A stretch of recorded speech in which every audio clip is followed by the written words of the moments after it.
Kita beralih ke update soal pilkada. Pemirsa, proses pendaftaran calon kepala daerah dalam pilkada serentak 2024 telah selesai dilaksanakan oleh Komisi Pemilihan Umum mulai dari 27 hingga 29 Agustus kemarin.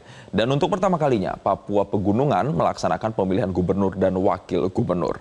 Tentunya hal ini tak lepas dari peran KPU Provinsi Papua Pegunungan dalam menjalankan amanat konstitusi pilkada. Lalu bagaimana potret keberhasilan KPU Papua Pegunungan dan apa tahapan berikutnya? Berikut laporannya.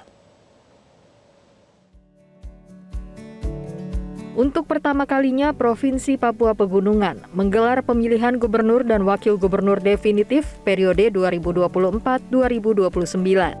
Komisi Pemilihan Umum Papua Pegunungan sukses dalam menjalankan amanat Pilkada Serentak 2024 dengan menerima pendaftaran 2 bakal calon gubernur dan wakil gubernur, yakni pasangan Beva Yigi Balong, Nathan Pahabol, yang diusung 9 parpol dengan gabungan jumlah suara sah 825.000 suara pada pemilu 2024. Sementara pasangan John Tabo dan Ones Pahabol menjadi satu pasangan lainnya yang mendaftar kepada KPU Papua Pegunungan pada 29 Agustus. John dan Ones didukung 6 parpol dengan jumlah suara sah sebanyak 433.000 suara. Kini jajaran komisioner KPU melanjutkan tahapan pilkada dengan mengunjungi Majelis Rakyat Papua atau MRP. Anggota KPU wajib menyerahkan dokumen bakal pasangan calon untuk ditinjau oleh MRP bahwa calon gubernur dan wakil gubernur wajib orang asli Papua, sebagaimana amanat undang-undang. Pasal 20 Ayat 1 huruf H, MRP memberikan pertimbangan dan persetujuan kepada calon gubernur maupun wakil gubernur provinsi yang ada di Papua, tanah Papua, khususnya kita di Papua Pegunungan.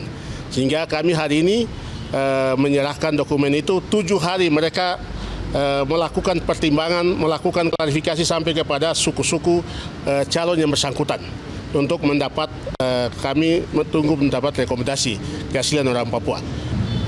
Pemeriksaan kesehatan semua kami sudah arahkan ke Rumah Sakit Dok 2 karena di sana ada 18 item pemeriksaan dokter spesialis dan juga ada 2 item yaitu BNN dan Rumah Sakit Jiwa.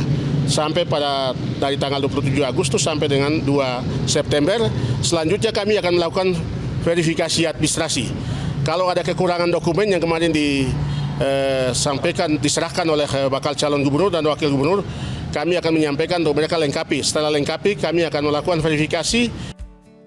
Sementara itu, PJ Gubernur Papua Pegunungan, Felix Wanggai, mengatakan sebagai komitmen menghadirkan sentra pemerintahan baru, Pemprov Papua Pegunungan bersama KPU, TNI, dan Polri akan memastikan proses kepemimpinan definitif bisa terpilih melalui tahapan yang telah disusun KPU. Felix Wanggai juga menyampaikan ajakan agar warga menyambut Pilkada 2024 dengan penuh sukacita dan kedamaian. Tentu ini menjadi sebuah bagian yang penting bagi kami dalam sebuah proses pemerintahan baru, daerah otonom baru, kehadiran kepala daerah, baik gubernur maupun wakil gubernur definitif untuk memastikan semua, merumuskan kebijakan pembangunan, kemudian kebijakan pelayanan pemerintahan, pelayanan kemasyarakatan, dan juga tentu mengelola berbagai isu-isu strategis yang berkembang di kita. Tentu kita menyadari ada hal-hal mendasar, ada konteks sosial yang ada di Papua Pegunungan, tentu menjadi sebuah tugas bagi kami pemerintah Provinsi Papua Pegunungan, kemudian dari pimpinan Polri, pimpinan TNI, dan juga pasti KPU yang bagaimana mengelola setiap tahapan, jadwal, agenda-agenda strategis selama pelaksanaan pemilu ini. Dan terakhir, kami memberikan ajakan kepada seluruh saudara-saudara kami di Papua Pegunungan untuk sama-sama kita sambut agenda pesta demokrasi ini, kemudian juga membangun rasa aman, nyaman, dan damai di dalam proses pemilihan kepala daerah ini. Iya, dan juga ajakan untuk ke TPS untuk menggunakan hak suara sesuai dengan pilihan masing-masing. Tahapan selanjutnya, KPU Provinsi Papua Pegunungan akan melakukan penelitian administrasi pasangan calon hingga 18 September. Pengundian nomor urut 23 September dan kampanye damai mulai 25 September. Diharapkan seluruh masyarakat menggunakan hak pilihnya pada 27 November 2024 pukul 7 pagi sampai 13 waktu Indonesia Timur.